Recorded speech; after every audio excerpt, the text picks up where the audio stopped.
World is brimming with possibilities और सब कुछ संभव है with the संभव steel tubes.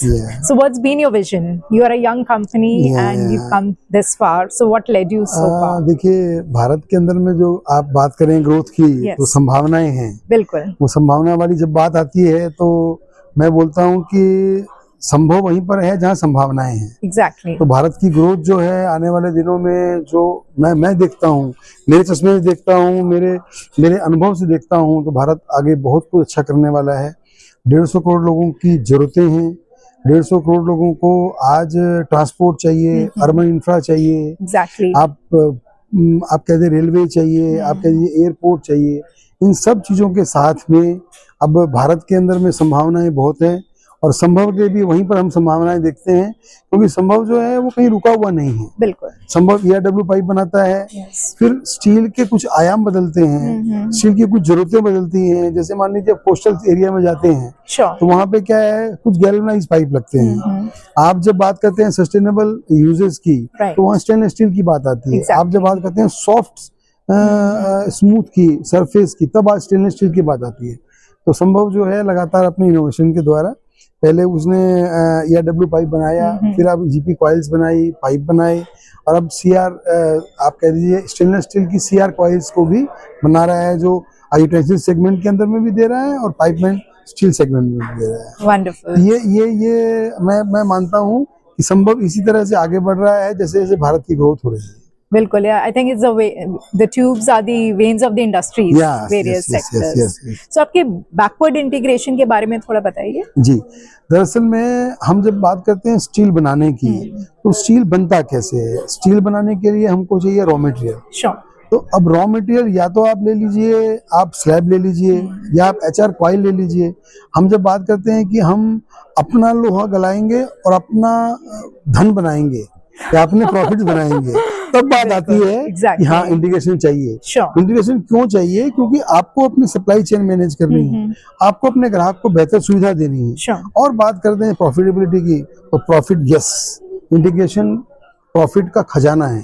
क्योंकि जब आपके पास आयरन और कोल, उसमें लोकेशन, जिस लोकेशन में मेरा प्लांट है उसमें आयरन और है, वहाँ कोल है और अबंडेंस है।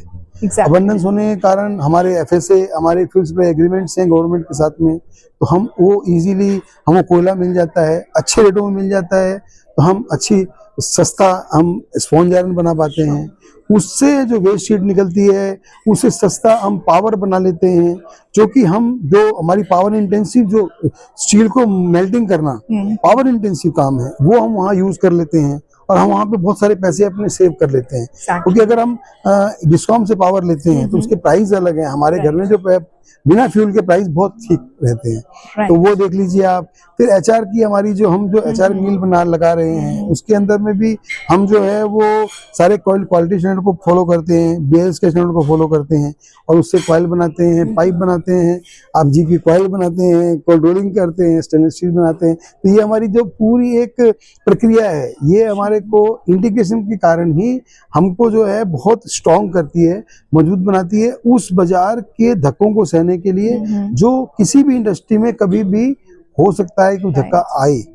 जो कि हमको 2007 की बात कर लें, हम 2014-15 की बात कर लें, तो उस दौरान भी जो इंडस्ट्रीज ने अपनी इंटीग्रेशन के माध्यम से अपने प्रॉफिट, अपनी कॉस्ट को ऑप्टिमम करने के माध्यम से काम किया, वो सारी आज बढ़िया चल रही है। हम भी इसको मानते हैं कि ये हमारे लिए की फैक्टर है, और इंटीग्रेशन से माध्यम से हम अपने लगातार हमारे प्रॉफिट्स को बेहतर बनाते आ रहे हैं। बहुत स्टेबिलिटी, आप स्टेबिलिटी की बात करेंगे तो ये आप ये भी कह सकते हैं कि उठा पटक से दूर अपने आप को सिक्योर करते हुए अपने प्रोडक्शन को करते जाना, और अपने माल बेच के और प्रॉफिट को अंदर करते जाना। तो आप जैसे छत्तीसगढ़ में बहुत सेंट्रली लोकेटेड हैं, तो आपके डिस्ट्रीब्यूशन नेटवर्क का बताइए। देखिए, हम जिस लोकेशन पे हैं अभी, वो सेंट्रल लोकेशन है, और आप ये लॉजिस्टिक की अच्छी खासी वहाँ पे अवेलेबल है लॉजिस्टिक, और हम 43 डिस्ट्रीब्यूटर और 700 प्लस डीलर के माध्यम से हमारे को मालों को बेच रहे हैं।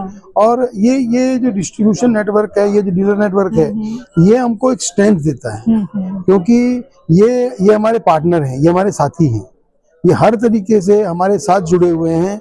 और ये क्योंकि देखिए, एक समय, हर समय में वो हमारे साथ खड़े हैं, हम उनके साथ खड़े हैं, एक परिवार के जैसे। बिल्कुल। तो ये डिस्ट्रीब्यूशन और डीलर का हमारा जो नेटवर्क है, ये बहुत आप कह सकते हैं कि एक बेस देता है, और वो स्टेबल बेस देता है। यस, और एकजुट होके संभावनाएं 10x मल्टीप्लाई 100x हो जाती है।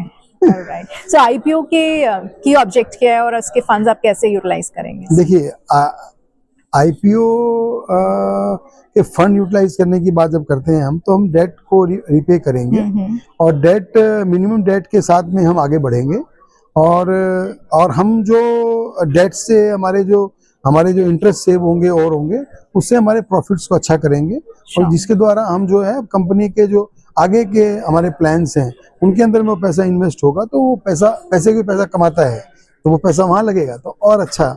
एग्जैक्टली। सो आपका अप्रोच क्या है सस्टेनेबिलिटी को लेकर? अगर मैं बात करूं सस्टेनेबल ग्रोथ की, तो मैंने कहा इंटीग्रेशन मेरा वो की फैक्टर हो गया।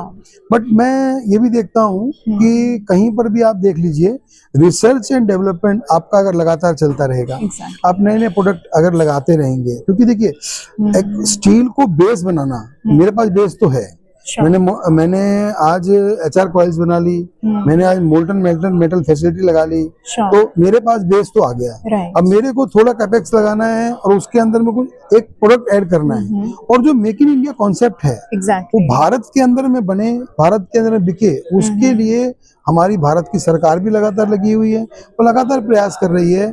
आप ये मान के चलिए कि मैं आपको बता दूं कि भारत की सरकार का फ्यूचर विजन ये है कि भारत के अंदर में बनाओ, जो इंपोर्ट हो रहा है उसको लगाम लगे, और भारत के अंदर में भारत का उत्पादन बढ़े, तभी हम जो है ये जो हम 4 ट्रिलियन 5 ट्रिलियन 6 ट्रिलियन की बात करते हैं, ये हमारा सपना तभी कामयाब हो। Make in India for the globe. Yes. Your final words for the potential stakeholders, investors. देखिए, मैं तो एक ही बात कहता हूँ कि हम अपने फ्यूचर के प्लान्स के माध्यम से लगातार आगे, फर्स्ट फेज का हम दिसंबर 26 तक हम कर लेंगे, और हम लगातार कुछ न कुछ इसके अंदर में इनोवेशन, जो कम कैपेक्स के अंदर में हो सके, जो हमारी प्रॉफिटेबिलिटी को, हमारे को प्रॉफिट को लगातार हमारे को ऐड कर सके, उनको में दिशा में आगे बढ़ते रहेंगे।